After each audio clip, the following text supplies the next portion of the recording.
그때 블레셋 사람들이 이스라엘과 싸우려고 군대를 모집한지라.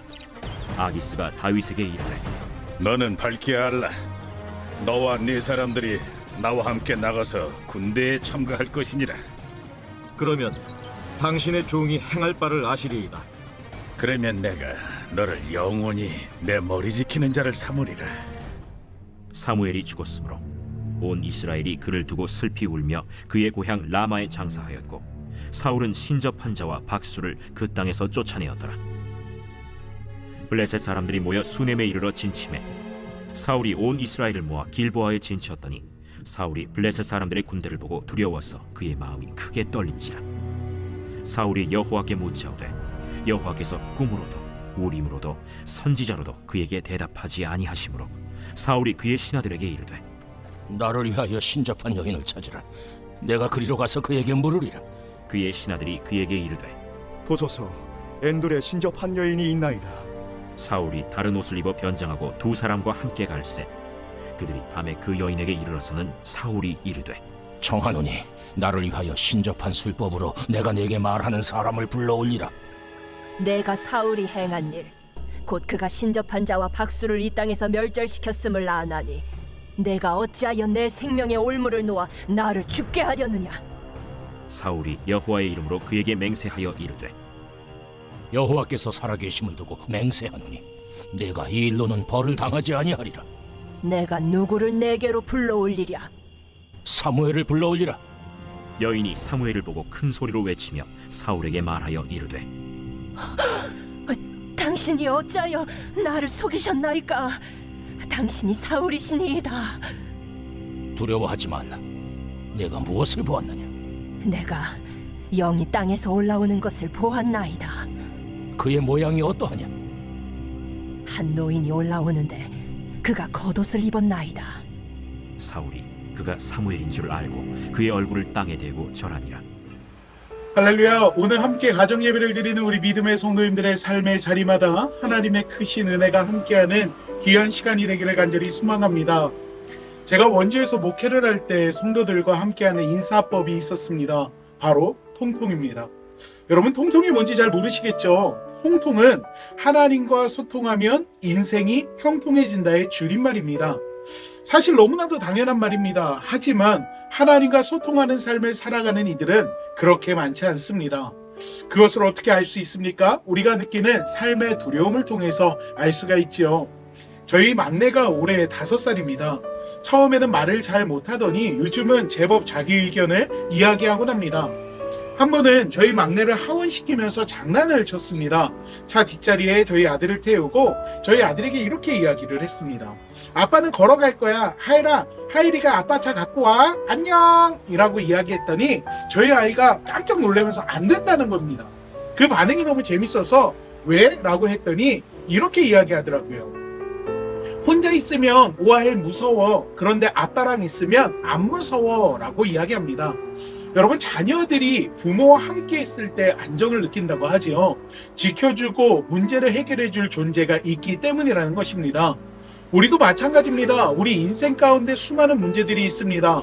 그 문제 앞에서 하나님과 동행하는 사람은요, 결코 두려움을 느끼지 않습니다. 왜 그렇습니까? 하나님이 지켜주시고 해결하시며 인도해 주실 것을 알기 때문에 그렇습니다. 우리가 매주 나누는 사무엘서에 등장하는 다윗은요, 사실 사울을 피해 다닐 때 인간적인 어려움을 처음에는 많이 느끼는 것처럼 보여집니다. 하지만 그가 위기 가운데에서 하나님과 함께 하심을 깨달은 뒤에는요, 결코 두려워하지 않습니다. 왜 그렇습니까? 하나님께서 자신을 지키시고 보호하시는 것을 삶 속에서 경험했기 때문에 그렇습니다. 그래서 문제 앞에서 오히려 하나님 앞에 기도하며 하나님의 뜻을 묻고 그 뜻대로 순종하는 모습을 우리는 성경을 통해서 볼 수가 있지요. 하지만 이스라엘의 초대 왕이었던 사울은 어떻습니까? 그는 하나님을 알지만 믿지는 못했습니다. 오늘 본문 말씀을 보면 이러한 사울의 모습을 다시금 발견할 수가 있습니다. 블레셋 사람들이 이스라엘과 전쟁을 하려고 수넴에 진을 치자 사울도 이스라엘 백성들을 모아서 길보아에 진을 치게 됩니다. 그러나 사울은 블레셋 군대 앞에서 큰 공포에 사로잡히게 됩니다. 이미 하나님께서 사울을 버리셨기에 그에게 하나님께서는 어떠한 말씀도 해주지 않았던 것입니다. 하나님과 관계가 단절된 사울은 두려움으로 인해서 결국 인간적인 방법에 매달리게 됩니다. 바로 자신이 이스라엘 땅에서 멸절시켰던 신접한 여인을 찾아가게 되는 것입니다. 여러분, 신접한 여인을 찾아간다는 것은 하나님께서 가장 싫어하시는 우상숭배의 죄를 행한다는 것입니다.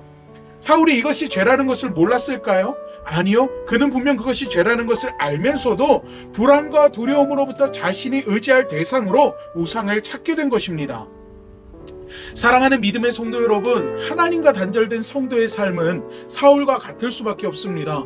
헛된 것을 찾아 헤매고 헛된 것을 의지하며 헛된 것에서 위안을 느끼지만 결국 영원할 수는 없습니다. 믿음의 성도가 형통한 삶, 복된 삶을 살아가는 방법은 하나님과 동행하는 것입니다. 저는 그렇게 생각합니다. 비록 하나님께서 사울을 버리셨다라고 말씀하셨지만 만약에 사울이 하나님 앞에 진심으로 회개하고 다시 하나님을 붙잡았다면 어떻게 되었을까? 하나님이 아담과 하와에게 동산 중앙에 선과 악을 알게 하는 열매를 먹게 된다면 죽는다라고 분명 말씀하셨지만 그들의 목숨을 취하시기보다는 손수 가죽옷을 입히시고 그들을 동산 밖으로 내보내시고 또 그들이 어떻게 살아가는지 지켜보셨던 것처럼 또 7번씩 70번이라도 용서하라는 성경의 말씀처럼 예수님께서 손수 우리를 위해서 화목제물이 되어주셨던 것처럼 사울을 용서하시지 않았을까요? 믿음의 성도가 이 세상을 살아가는 방법은 결국 하나님을 의지하며 또 믿으며 하나님과 동행하는 삶입니다. 그렇게 살아갈 때 우리는 주님이 주시겠다고 약속하셨던 복 있는 사람이 될 수 있는 것입니다. 사울이 우상을 의지했듯 우리는 우리 삶 속에서 우리만의 우상을 만들고 또 의지하고 있지는 않습니까? 비록 우리 눈에 보이지는 않지만 언제나 우리와 함께 하시며 우리를 인도하시고 또 지켜주시는 주님과 동행함으로 복된 삶을 누리는 복 있는 여러분이 되기를 이 시간 간절히 축원합니다. 기도하겠습니다. 사랑의 하나님, 우리의 인생을 주님께 맡깁니다. 하나님, 우리의 인생의 모든 순간 가운데 하나님 함께 하시고 우리가 주님과 동행하는 삶을 살아갈 수 있게 하여 주시옵소서.